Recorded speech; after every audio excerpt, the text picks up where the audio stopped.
Dalton here. I have just concluded a 3-month research project on helping real estate professionals to better define and articulate their buying side value. I ended up doing approximately 20 segments on buying side value, and today I'd just like to go over one. It's the prologue.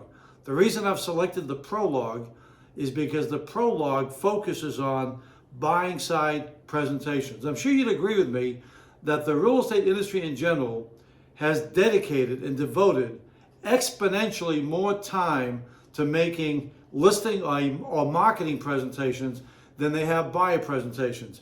Tens of thousands of real estate professionals have had buyers sign buyer side contracts, but many of them were not compensated. Moving forward, whether incrementally or immediately, more real estate professionals than ever will have to provide compelling reasons to buyers why they should pay a negotiated fee. In this segment, I'm not going to talk about fees. That's your purview. And then negotiated by you. I'm not going to talk about buyer side contracts because that also is the domain of your brokerage and yourself. Instead, I'm going to go over some of what I covered in the prologue. In the prologue, I first of all examined 15 to 20 ways that you can provide value, and you are asked to rate your value from 1 to 5. Below each factor of value, there's another question, and that is this. Is this a value that the buyer can assume on their own? Is this a task that they would like to do, or can they do it? There's also a segment on what it takes to make compelling presentations, how to create trust, how to create confidence. There's also a section on the 5 questions that every buyer must ask and must be satisfied before they're going to sign an agreement. But I want to move now immediately to a buyer presentation. And the reason I want to go to this is because if you don't have a compelling value presentation before you get to the fee, that can be problematic. When you make listing presentations, you don't begin with here's my fee. And if you allow a buyer, before you get to your value, to bring up, what is your fee? Why is it that much? What exactly will you be doing for me? It might be too late.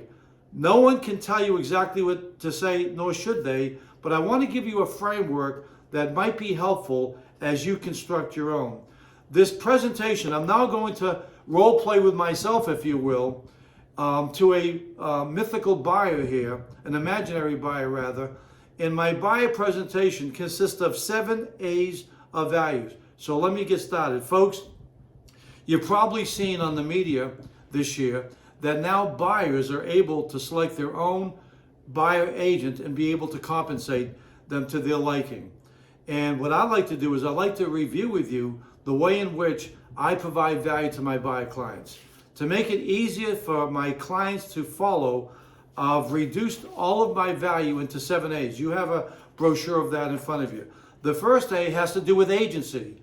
I will be representing you. I will not be representing the home seller. I will not be representing the community. I will not be representing other real estate agents. Now, many years ago, when a buyer was working with a real estate agent, oftentimes that agent working with the buyer was actually representing the seller. They were a sub-agent. Those days, thankfully, are over. You and I will be as one. And let me give you some examples of how I view agency. Number one, I'm not going to ask you this evening, why are you moving? What are you looking to buy? What are your financial circumstances? Until and unless you've invited me and asked me to represent you. Because if that doesn't happen, if I have that privileged information, I might end up representing another buyer or a home seller, and to me, that's not ethical. Another thing I'd like to point out that has to do with agency is that I believe 99.9% of real estate professionals, they only use artificial intelligence, ChatGPT or Bard, to basically get positive descriptions of homes and communities. Because I'll be representing you, I'll also be using artificial intelligence to learn why somebody might not want to buy that home. What's wrong with the community? Now, obviously, no home or town is perfect. We'll be able to contextualize it. The next A is access. The next A is access. You will have complete access to all of the property on the market, but I'll also do everything in my power to gain you access for properties that you might be interested in that, again, that are not on the market. And the beauty of my website, because it has IDX and my CRM, is that I'll be able to continue to give you access to property so you don't have to go to generic sites any longer like Zillow or Realtor.com and be monetized for agents auctioning off for leads. Okay, so that's access. And obviously, I'll be able to do virtual tours for properties that you're not able to see because you might be out of town. The next day is arrange. I will be very assertive, making sure, yet professional, that we arrange for all appointments in homes that you have an interest in. The next is apprise and negotiate. I will be able to apprise you of all of the relative value of properties in the market and specific properties that you are demonstrating the greatest interest in.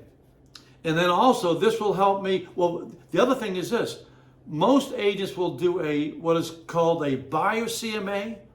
That will give you an estimate of value of a property that you're looking to possibly buy. I go a step further. My buyer CMA not only gives you an estimate of value, I'll also review with you things that you can do to add value to any home that you're interested in. And in terms of negotiating, my knowledge of the market will help in the negotiating, but I'd like to share with you my philosophy on behalf of all my buyer clients. My philosophy is this: my buyers should all have a negotiating edge. Why? Because there are a number of properties that you might end up considering, but the homeowner only has one property. And to put it maybe unkindly, they don't want to be stuck with that home. They're the person that's under the pressure, and that will weigh heavily into the way we negotiate. The next A has to do with answers. I will be available, figuratively speaking, 24/7 to answer any and all of your questions about the town, the schools, neighborhoods, taxes, home improvements, history of the property, pricing history, and predictive data. So that's very, very important to my clients. The next day is administration. Real estate transactions have become increasingly complicated, and they're not for rookies. Our firm did over $3 billion of real estate volume last year, and I have made a science out of how to construct and execute seamless to the degree possible transactions that involve home inspection, that involve mortgages and appraisals, that might require negotiating with the seller in terms of repairs that they must do in order to satisfy my buyer client. And the last day is after the sale. Folks, the average buyer lives in a home now after they've purchased it for more than 10 years. There's going to be an immense need in many homes for repairs, home improvement, and so forth and so on. And that's something that I commit to. In fact, what I do is I have put together a clients-only service directory that lists all of the people I recommend. I don't guarantee what any of them do, but I recommend them from my knowledge that they're very professional and reliable. This will give you like a 5-year head start of living in the community. And in fact, even if you don't ask me to represent you, I'm going to give you this tonight because it's so important to have as a buyer coming into this community. So basically, I've covered agency, I've covered how you'll get access, I will arrange appointments, how I'll apprise you of value, how I'll answer any and all of your questions, how I'll administrate the transaction, but we'll go deeper into that this evening, and also how I'm there for you after the sale. Based on the way in which I provide value to my buyer clients, do you feel that I can do an effective job of representing you folks?